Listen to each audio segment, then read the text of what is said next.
Okay, so the press conference was 40 minutes. Everything that you guys need to know, the main information, all in 8 minutes. Hey guys, my name is Murad. Let's get into this video. Quick intro. So he goes on to open it up by saying, we will expose the enablers, no matter who this implicates. He states that 120 victims in civil lawsuits, and that this is not a class action lawsuit. This is all separate individual cases. All claims will also be sent to the FBI. Some have already been spoken to.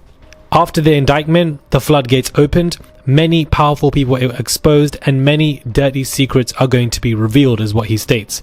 They have collected pictures, videos and text. They've checked venues, dates, and they are trying to corroborate everything to make sure that all of these claims are legit. Detectives are also on the case. A detective on the Major Offenders Houston Police Department specifically is on the case, looking through everything. There are 60 males and 60 females of these 120 victims of the cases. 62% African American, 30% white, and the remainder Hispanic and Asian. Most of the victims come from the alleged victims from Cali and New York. The youngest is 9, one who is 14, one is 16, and at 25 were minors when all of these took place. This lawyer, Tony Busby, representing the Busby firm, the head of the firm, is a very good speaker, guys, and he's very good with his words and how he states everything. Overall, there were 3,000 calls and they had to go through every single one of their cases, and 120 of them are very legit and are going to be filed in the next 30 days. Now, where this took place, most took place, guys, at parties, Christmas parties, New Year's Eve parties, puff parties, and get this, guys, at all white parties as well. And we've seen all of our favorite celebrities at these all white parties. Lord, auditions in well-known venues, private residences of people that we all know. He states, who is that we all know?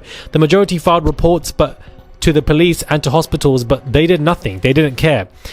Busby firm are collecting medical records. They drug tested some of these people and drugs were found in their system. Horse tranquilizer was one of them.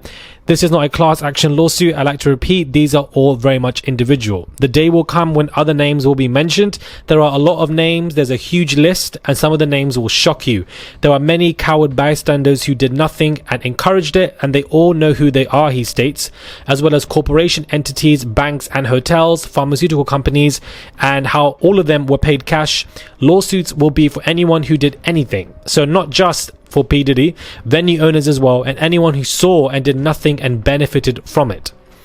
These particular alleged victims were given drinks, they were laced, the effects take place, and then all SA took place on these victims.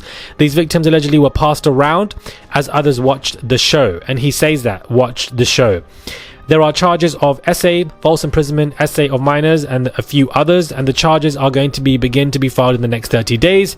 There's also a Diddy hotline number behind the entire conference. They are ushering and urging more people to come forward, so expect more cases to potentially be filed. Now let's look at some of these cases. One of them is 22 years old. She or he was refused to drink, then he was kicked out, and that you must drink the chosen drink or in order, for you to be accepted, basically being drugged. The 9-year-old was taken to auditions for Bad Boy Records, and there were many boys along with him, all minors, and they tried to land record deals. They were essayed by Diddy and other people in the studios, allegedly.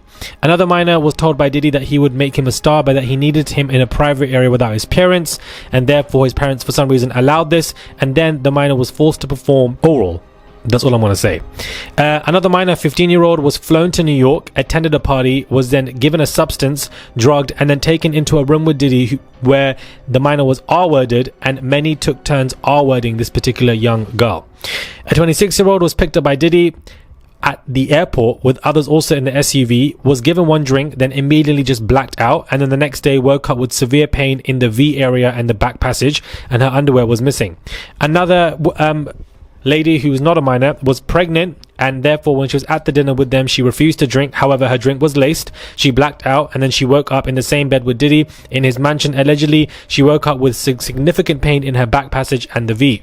The lawyer says that he can go on and on and on because all of them are very descriptive and similar, and they all involve drugs.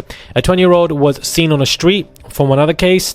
She was asked to attend a party. She was flattered. She went. after one drink there was no memory, and that it was just extremely messed up. She went to the hospital and found cocaine and horse tranquilizer in her blood systems.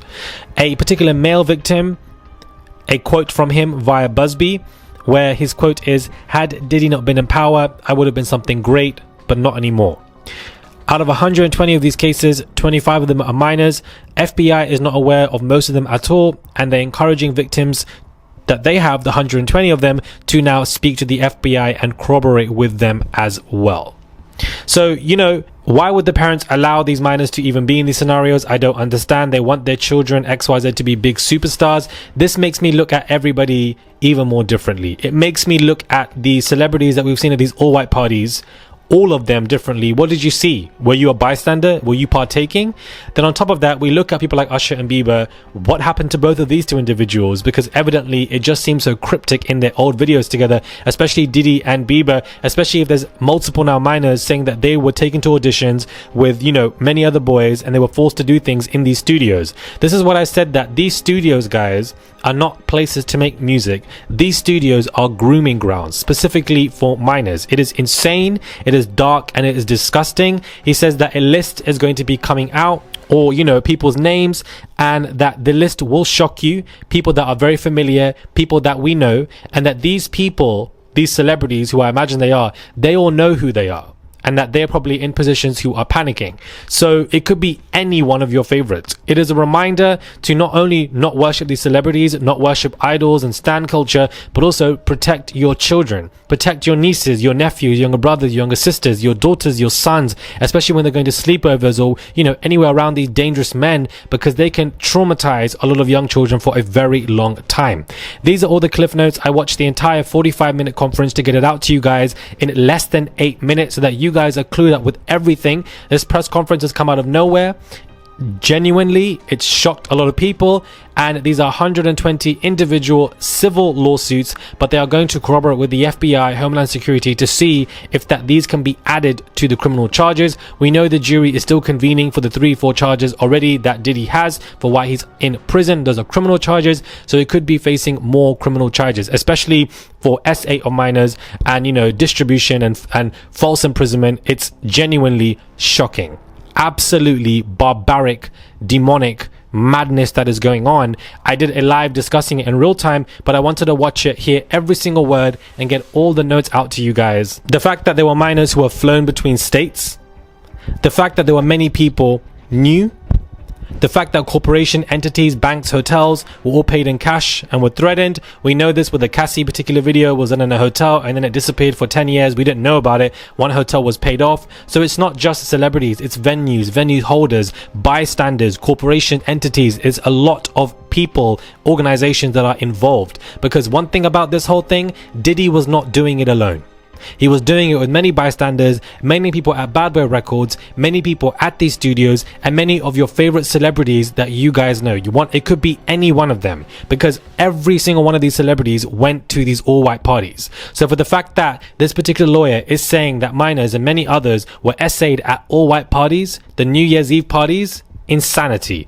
Let me know your thoughts are, and I'll catch you guys soon for another video.